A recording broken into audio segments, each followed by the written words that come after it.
Hello guys and welcome back to my channel सिर्फ IAS. तो यहाँ पे विजन आईएएस की पीटी 365 जो कि एनवायरनमेंट की है उसे कंटिन्यू करते हुए आज मैं आपके लिए इसका पार्ट 19 प्रेजेंट करने जा रही हूँ। तो आइए शुरू करने से पहले चैनल को सब्सक्राइब कर लीजिए, बेल आइकन को प्रेस करिए ताकि आपको रेगुलर अपडेट्स मिलती रहें। चलिए शुरुआत करते हैं पहले टॉपिक से। टॉपिक कहता है लैंड स्लाइड्स के बारे में। जानते हैं कि ये न्यूज़ में क्यों रहा। देखिए रिसेंटली क्या हुआ कि इतना ज़्यादा जो रेनफॉल हुआ, काफ़ी हाई रेनफॉल, मतलब बारिश बहुत हुई और लैंड यूज़ भी वहाँ पे अनसाइंटिफिक था, मतलब साइंटिफिक तरीके से लैंड यूज़ भी नहीं हो रहा था। तो इस वजह से आ गई लैंडस्लाइड बहुत ज़्यादा। कहाँ पे? सेटलमेंट्स में of T state workers, Munnar Idukki, Kerala में। समझे? मुन्नार है ना केरला के अंदर, वहाँ पे। तो अब कुछ बातें हम लैंडस्लाइड के बारे में समझेंगे क्या होती है, बट उसके पहले थोड़ा सा ना geological survey of India GSI के बारे में चलिए समझ लेते हैं। देखिए जीएसआई का जो मतलब जियोलॉजिकल सर्वे ऑफ इंडिया जो है, इसका मेन काम ये होता है कि यहाँ पे जो नेशनल जियो साइंटिफिक इंफॉर्मेशन है उसे अपडेट करे, क्रिएट करे और मिनरल रिसोर्स असेसमेंट करे। तो मेन काम इसका यही होता है और इसको 1851 में बनाया गया था। मेन मुद्दा ये था, मतलब प्राइमरी रीज़न ये था इसको बनाने का कि रेलवेज के लिए कोल डिपॉजिट्स को निकाले, फाइंड करे कहाँ कहाँ है, कहाँ कहाँ नहीं है। और प्रेजेंटली इसको मिनिस्ट्री ऑफ माइंस के साथ अटैच करा गया है। अटैच्ड ऑफिस है ये मिनिस्ट्री ऑफ माइंस के अंदर और इसका हेडक्वार्टर आपको दिल्ली के अंदर देखने को मिलेगा। तो अगर आगे जीएसआई का हम नाम लेंगे तो आपको चीज़ें समझ में आ जाएंगी। चलिए फिलहाल लैंडस्लाइड के बारे में जानते हैं क्या होती है। देखिए लैंडस्लाइड एक तरह का क्या होता है कि एक तरह के मास वेस्टिंग होती है, जो होता क्या है कि डिनोट करती है कोई भी down slope movement of soil rock under the direct influence of gravity. अब मान लो ऐसे पे यूं पहाड़ है, ठीक है, अब पहाड़ है, अब यहाँ से क्या हुआ कि बहुत तेज मिट्टी या पत्थर ऐसे ऐसे ऐसे एकदम नीचे आने लगे आने लगे आने लगे आने लगे आने लगे, ठीक है। तो क्या आ रहे हैं? ग्रेविटी की वजह से आ रहे हैं ना नीचे, और यहाँ पे लूज हुए होंगे किसी वजह से। तो यहाँ आए हैं, कोई भी वजह हो सकती है, अर्थक्वेक आया हो, प्लांट ना हो, बारिश हो गई हो, जो भी हुआ हो, यहाँ से जो नीचे आ रहे हैं पत्थर या सॉइल, तो ऐसे डाउनवर्ड मूवमेंट को ड्यू टू ग्रेविटी जो नीचे आते हैं सॉइल या फिर आपका स्टोन्स वगैरह जो भी है ना, रॉक वगैरह, तो इनको हम लैंडस्लाइड बोलते हैं। अब इसमें जो है वो 5 तरह के मोड्स होते हैं स्लोप मूवमेंट के। एक होता है फॉल्स, ठीक है, फॉल्स। दूसरा होता है टॉपल, TOPPL, टॉपल, है ना, TOPPLE, टॉपल। एक होता है स्लाइड्स, ठीक है। एक होता है स्प्रेड्स और आखिरी में होता है फ्लोज, ठीक है। तो इतने तरह के 5 तरह के मूवमेंट होते हैं और जियोलॉजिकल सर्वे ऑफ इंडिया के हिसाब से करीब बच्चों 0.42 million kilometre square covering nearly 12.6% of land area of our country is prone to landslide hazard. अब आप देखेंगे, अगर आप जीएसआई के हिसाब से देखेंगे तो ये मानिए कि करीब यहाँ पे 12.6%, 12.6% जो लैंड का एरिया है हमारे देश के अंदर, यहाँ पे लैंडस्लाइड हजार्ड आने का खतरा है। समझे? यहाँ पे अब आप देख लीजिए, वेरी हाई हजार्ड, ये देखिए इस एरिया में, ठीक है, यहाँ पे आ सकते हैं, ये एरिया काफ़ी ज़्यादा प्रोन है। उसके बाद हाई हजार्ड के लिए यहाँ पे लिखे हुए हैं डॉट डॉट वाले। फिर यहाँ पे मॉडरेट या फिर मॉडरेटरी हाई हजार्ड अगर है तो फिर इस तरह का कुछ बना हुआ है, ये देखिए। और अगर लो है तो फिर देखिए इस जगह पे है, तो लो वाला था लेकिन लैंडस्लाइड, अगर वेरी लो हजार्ड है तो बाकी सारा एरिया। समझ आ गई बात आपको इतनी? आई होप आपको समझ में आई होगी। तो अब आप बोलेंगे कि मैम ये सब समझ में आ गया है, अब आप मुझे बताइए कि आखिरकार क्या कॉजेज होते हैं, किन वजहों से आती है ये लैंडस्लाइड। तो देखिए कॉजेज ये होते हैं बच्चे इसके कि वाटर या फ्लडिंग, बाढ़ बाढ़ आ जाए, ऊपर से बहुत तेज पानी बरस जाए, अर्थक्वेक जैसे मैंने आपको बताया, भूकंप आएगा तो हिलेगा सब कुछ, या वाइल्ड फायर्स या डिफॉरेस्टेशन। देखिए डिफॉरेस्टेशन वजह क्यों होती है, ये पेड़ जो होते हैं ना, तो वो ना सॉइल को ऐसे पकड़े रहते हैं, उनकी जड़ें ना सॉइल को ऐसे करके पकड़े रहती हैं। अब अगर आप पेड़ काट दोगे, डिफॉरेस्टेशन हो जाएगा, तो भैया ये जड़ें जो सॉइल को पकड़े थी तो बारिश आती थी तो ये बहने नहीं देती थी सॉइल को, लेकिन अब जब पेड़ ही नहीं है तो बारिश आएगी तो धमाधम बहेगा। तो इस वजह से डिफॉरेस्टेशन एक इसका कारण होता है। उसके साथ एक्सटर्नल लोड्स जैसे कि बिल्डिंग वगैरह, रिजर्वायर वगैरह, हाईवे का ट्रैफिक, स्टॉक पाइल्स रॉक का खूब सारा इकट्ठा हो गई एक जगह पे, तो ये सब कुछ वजह है। उसके साथ एलुवियन ऑन स्लोप के ऊपर जो एलुवियम का एक्यूमुलेशन हो जाता है, ये भी थोड़ा सा लूजी मटेरियल होता है, तो इस वजह से भी लैंडस्लाइड आती है। तो ये कुछ वजहें हैं जिसकी वजह से लैंडस्लाइड आती है। बढ़ते हैं नेक्स्ट टॉपिक की तरफ। टॉपिक कहता है फॉरेस्ट फायर्स के बारे में। जानते हैं कि न्यूज़ में क्यों रहा? देखिए, रिसेंटली फॉरेस्ट डिपार्टमेंट ने इस बात को क्लैरिफाई कर दिया, साफ कर दिया कि कोई भी मेजर फॉरेस्ट फायर नहीं लगी है उत्तराखंड के अंदर। तो भाई अब इसी के साथ बात आ जाती है कुछ और न्यूज़ के बारे में जानने के लिए। तो बात ये है कि according to India State of Forest Report 2019, India State of Forest Report 2019 के हिसाब से करीब 30,000 इंसिडेंट्स फॉरेस्ट फायर के ये 2019 में रिपोर्ट करे गए हैं। करीब 30,000 इंसिडेंट्स हुए हैं इस फॉरेस्ट फायर के। एंड करीब अगर हम देखें तो half of the Indian forest are prone to fires. मतलब अगर हम अपने देश के, अपने भारत के सारे फॉरेस्ट के बारे में देखें तो जो हाफ हैं, जो ये 50% फॉरेस्ट हैं, वो प्रोन है, वहां पे आग लगने का खतरा है। साथ में जो 43% है वो प्रोन है ओकेशनल फायर्स में, मतलब कभी कभी लग सकता है, आग लग सकती है इसमें। और 5% जो इसमें से हैं वो ये ऐसे फायर हैं जहाँ पे फ्रीक्वेंट फायर्स लग सकती हैं, और 1% ऐसे हैं जहाँ पे बहुत ज़्यादा हाई या वेरी हाई रिस्क है फॉरेस्ट फायर लगने का। समझ रहे? तो इस तरीके से जो इंडिया के फॉरेस्ट है उनमें से आधे फॉरेस्ट को खतरा है आग लगने का। और ज़्यादातर जो यहाँ पे फायर प्रोन एरियाज हैं ये नॉर्थ ईस्ट और सेंट्रल पार्ट में ही मिलते हैं कंट्री के। अब अब बात आती है कि क्या स्टेप्स लिए गए हैं इसके लिए। तो सैटेलाइट के थ्रू मॉनिटरिंग करी जा रही है। जैसे नासा का एक है मॉडिस, ये क्या है, ये क्या, इसका फुल फॉर्म है moderate resolution imaging spectro radiometer. तो ये जो है उसके साथ national action plan on forest fire 2018 के लिए है। Centrally sponsored forest fire prevention and management scheme भी है। ऐसे बहुत सारे कदम हैं जिनको उठाया जाता है इसको रोकने के लिए, फॉरेस्ट फायर को। अब आप कहेंगे मैम क्या वजह होती है इन फॉरेस्ट फायर की और क्या इम्पैक्ट डालती हैं ये? देखिए, वजह तो दो तरह की होती है, एक तो नेचुरल और एक एंथ्रोपोजेनिक। आजकल ना ये एंथ्रोपोजेनिक का यूज़ बहुत कर रहे हैं, पहले ह्यूमन का यूज़ बहुत करते थे। खैर बात एक ही है, यहाँ समझिएगा। नेचुरल वजह ये होती है कि लाइटनिंग आ गई है, ऊपर से जो है बिजली गिरी, आग लग गई, हाई एटमॉस्फेरिक टेम्परेचर है, सूखा बहुत पड़ा हुआ है, या अगर हम कहें कंबक्शन हो जाता है बहुत सारी जगह पे ड्राई फ्यूल का, जैसे कि सॉ डस्ट या लीव्स का, तो आग अपने आप लग जाती है, तो नेचुरली लगती है।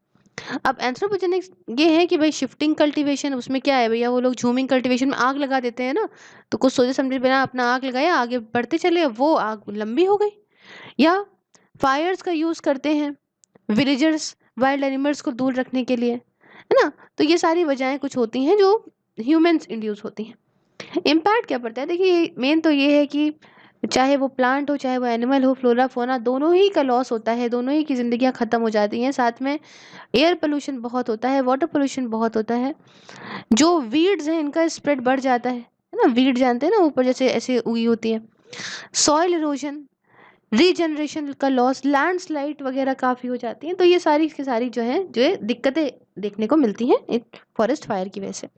यहाँ थोड़ा सा इस मैप में आपको चीज़ें दिख जाएंगी, कहाँ कहाँ चीज़ें हैं। देखिए, सफ़ेद वाला जो है ना वो स्टेट की बाउंड्रीज है, उसके एक्सट्रीमली फायर प्रोन एरियाज ये इस कलर से, डार्क वाले कलर से दिए गए हैं। बाकी हल्का सा जो लाइट है ये very highly prone fire areas हैं। उसके साथ हाईली फायर प्रोन भी हैं, ये वाले जो हैं हल्के हल्के। उसके साथ ये जो येलो वाले देख रहे हैं यहाँ पे, ये मॉडरेट है, और उसके बाद जो बाकी ये वाले हैं वहाँ पे लेस हैं। तो ये कुछ एरियाज हैं हमारे, जहाँ जहाँ फॉरेस्ट ज़्यादा है वहाँ वहाँ ऑब्वियस सी बात है कि दिक्कतें भी ज़्यादा है। बढ़ते हैं नेक्स्ट टॉपिक की तरफ। टॉपिक कहता है हीट वेव्स। तो जानते हैं कि ये न्यूज़ में क्यों रहा? देखिए, न्यूज़ में रहने की वजह ये थी कि जो IMD है, मतलब इंडियन मीटरोलॉजिकल डिपार्टमेंट, इसने यहाँ पे रेड और ऑरेंज वार्निंग को इशू करा है हीट वेव्स के लिए बहुत सारी स्टेट्स में। तो अब बात आती है कि भाई ये हीट वेव क्या होती है। देखिए, ये ऐसा पीरियड है जब बहुत ज़्यादा हाई टेम्परेचर हो, और ये ज़्यादातर अगर हम बात करें तो मार्च से और जून के बीच में आपको देखने को मिलेगा। मार्च से जून के बीच में देखने को मिलेगा। कभी कभी ऐसा होता है कि ये जुलाई तक भी एक्सटेंड कर जाता है ना, जुलाई तक भी खिंच जाता है। अब देखिए, वर्ल्ड मीटरोलॉजिकल ऑर्गेनाइजेशन ने देखा कि हीट वेव जो है, जब डेली मैक्सिमम टेम्परेचर 5 दिनों से ज़्यादा दिन लगातार बढ़ता रहे और एवरेज मैक्सिमम टेम्परेचर ये 5 डिग्री सेल्सियस से बढ़ रहा हो। नॉर्मल पीरियड ये 1961 से 90 का रहा है ना, तो ये हीट वेव कहलाएगा यहाँ पे। अब इसकी वजह क्या होती है, कुछ कॉजेस की बात कर लें। ये कॉजेस ये होते हैं जब थोड़ी बहुत जो मॉनसून सीजन से पहले, मतलब प्री मॉनसून सीजन में जो रेन वगैरह आती है ना, बारिश वगैरह आती है ना, इसके साथ यहाँ पे एल नीनो इफेक्ट के साथ ये मिल जाती है। हॉट एंड ड्राई विंड्स जो है, जो बह रही होती हैं, वो बह बह के मेनलैंड में आती हैं फ्रॉम द नॉर्थ वेस्ट ना, तो ये सब कुछ वजहें होती हैं इसकी, हीट वेव्स की। अब बात आती है कि भाई हेल्थ पे क्या इसका इम्पैक्ट पड़ता है। देखिए, डिहाइड्रेशन होगा आपको, हीट क्रैम्प्स होंगे आपको, हीट एग्जॉक्शन होगा आपको, है ना, हीट स्ट्रोक पड़ेगा। देखा है लोग अक्सर पकड़ के सर बैठ जाते हैं, अरे यार कुछ हो गया, बहुत तेज सर में दर्द हो रही है, या मतलब पानी है, प्यास है, उल्टी सी लगेगी, अजीब सा होता है, ये सब होता है।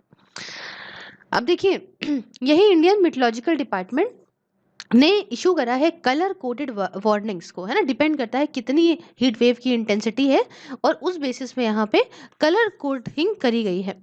ठीक है, तो असेंडिंग ऑर्डर में यहाँ पे करा है। पहले आती है ग्रीन, उसके बाद आता है येलो, फिर आता है ऑरेंज, और फिर आता है रेड, मतलब सबसे खतरनाक। और ये सारी वार्निंग जो है वो मेनली इसलिए बनाई गई है ताकि एडमिनिस्ट्रेटर जो है वो एकदम रेडी रहें, अपना रिसोर्सेज तैयार रखें। अगर मान लीजिए कोई भी ऐसी वेव आ जाती है तो एकदम एडमिनिस्ट्रेटर तैयार रहें, ताकि लोगों को फटाफट से रिलीफ मिले और फटाफट से सिचुएशन से बाहर आ जाया जाए। अब बात आती है कि यहाँ पे आखिरकार हीट वेव के लिए क्या क्राइटेरिया होता है, ये आप समझिए। देखिए, पहला होता है, अगर हम प्लेन्स और हिली एरियाज की बात करें तो हीट वेव्स आप तब मानोगे अगर मैक्सिमम टेम्परेचर किसी स्टेशन का वो एटलीस्ट 40 डिग्री सेंटीग्रेड पहुंचे या उससे ज़्यादा पहुंचे। ये प्लेन्स के लिए होता है, ठीक है, प्लेन्स के लिए होता है। और एटलीस्ट 30 डिग्री या उससे ज़्यादा अगर हिली एरियाज में पहुंच गया तो समझ लो हीट वेव्स आ गई। अब इसमें यहाँ पे देखिए दो पार्ट में इसको डिवाइड करा गया है। ये बेस्ड है on departure from normal temperature. तो इसमें heat wave departure from normal is 4.5 degree Celsius to 6.4 degree Celsius. और अगर सीवियर हीट वेव है तो उसमें देखिए departure from normal is more than आपका 6.4 डिग्री सेल्सियस। तो ये सीवियर हीट वेव हो जाएगी। अब अगर हम एक्चुअल मैक्सिमम टेम्परेचर के बेसिस पे देखें तो हीट वेव तब शुरू होगी जब एक्चुअल मैक्सिमम टेम्परेचर जो है 45 डिग्री सेल्सियस हो या उसके बराबर हो। ठीक है, इससे लगभग इससे ज़्यादा या इससे बराबर हो। और अगर यहाँ पे सीवियर हीट वेव की बात करें तो जब एक्चुअल मैक्सिमम टेम्परेचर जो है वो 47 डिग्री सेल्सियस या उससे ज़्यादा हो तो सीवियर हीट वेव्स होती हैं। तो ये तो हमने प्लेन और हिल एरियाज की बात करी। लेकिन अगर हम कोस्टल स्टेशंस की बात करें तो उसमें क्या होता है, जब मैक्सिमम टेम्परेचर डिपार्चर ये 4.5 डिग्री सेल्सियस होता है या उससे ज़्यादा होता है नॉर्मल से। और हीट वेव को आप कह सकते हो कि may be describe provided actual maximum temperature is 37 degree Celsius और मोर। ठीक है, जब actual maximum temperature 37 degree Celsius या उससे ज़्यादा होता है। तो यहाँ पे हमने दोनों जगह की बात कर ली। ध्यान से समझ लीजिएगा, इस बात को ना समझ में आया हो एक बार और सुन लीजिएगा ताकि आपको ये डिजिट्स याद रहे। तो भाई आगे बढ़ा जाए, आगे बात करेंगे नेक्स्ट टॉपिक के बारे में। टॉपिक कहता है collision for disaster resilient infrastructure. ठीक है, CDRI के बारे में समझते हैं कि न्यूज़ में क्यों रहा। देखिए, recently union minister for health and family welfare ने यहाँ पे एड्रेस करा एक इवेंट जो कि कराया गया था collision for disaster resilient infrastructure CDRI के द्वारा। अब CDRI क्या है पहले ये समझ लीजिए।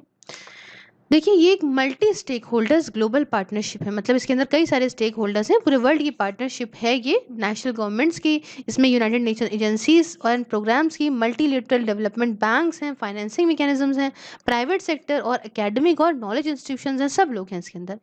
और इसको अनाउंस करा गया इंडिया के प्राइम मिनिस्टर के द्वारा United nation climate action summit 2019 में। अब देखिए एम क्या है, एम ये है, उद्देश्य ये है कि हम यहाँ पे प्रमोट करेंगे रेजिलियंस नए और एग्जिस्टिंग इंफ्रास्ट्रक्चर सिस्टम्स की, ताकि हम यहाँ पे क्लाइमेट और डिजास्टर रिस्क से जो लड़ सकें, और इससे हम सस्टेनेबल डेवलपमेंट भी करेंगे। तो इनका उद्देश्य है ये। अब देखिए इसकी प्रायोरिटीज़ क्या होती हैं, स्ट्रैटेजिक प्रायोरिटीज़ क्या होती हैं, यहाँ पे आप देख सकते हो स्क्रीन के ऊपर। तो देखिए टेक्निकल सपोर्ट और कैपेसिटी बिल्डिंग करता है, मतलब डिजास्टर रिस्पांस और सपोर्ट रिकवरी सपोर्ट दे देगा, है ना, कि डिजास्टर के टाइम पे तुरंत फटाफट से रिस्पांस दिया, रिकवरी कैसे करनी है फटाफट से ही सपोर्ट देगा। उसके साथ इनोवेशन, इंस्टीट्यूशनल और कम्युनिटी कैपेसिटी बिल्डिंग असिस्टेंट भी देता है। उसके साथ स्टैंडर्ड्स और सर्टिफिकेशन भी देता है, तो ये अच्छा खासा देगा। उसके रिसर्च एंड नॉलेज मैनेजमेंट की बात करें तो इसमें कोलैबोरेटिव रिसर्च, सब मिलके यहाँ पे रिसर्च करते हैं। पूरे ग्लोबल फ्लैगशिप रिपोर्ट्स होती हैं, ग्लोबल डेटाबेस होता है इंफ्रास्ट्रक्चर और सेक्टर रेजिलियंस का। उसके बाद यहाँ पे बात करें तो एडवोकेसी एंड पार्टनरशिप में, तो इसके अंदर ग्लोबल इवेंट्स और इनिशिएटिव्स हैं, मार्केट प्लेस है, नॉलेज फाइनेंसिंग और इम्प्लीमेंटेशन एजेंसीज की। उसके साथ डिसेमिनेशन है नॉलेज प्रोडक्ट्स का। तो ये सब कुछ इसके अंदर आपको देखने को मिल जाएगा। ठीक है, तो ये हमारा जो पार्ट है यहाँ पे कंप्लीट होता है।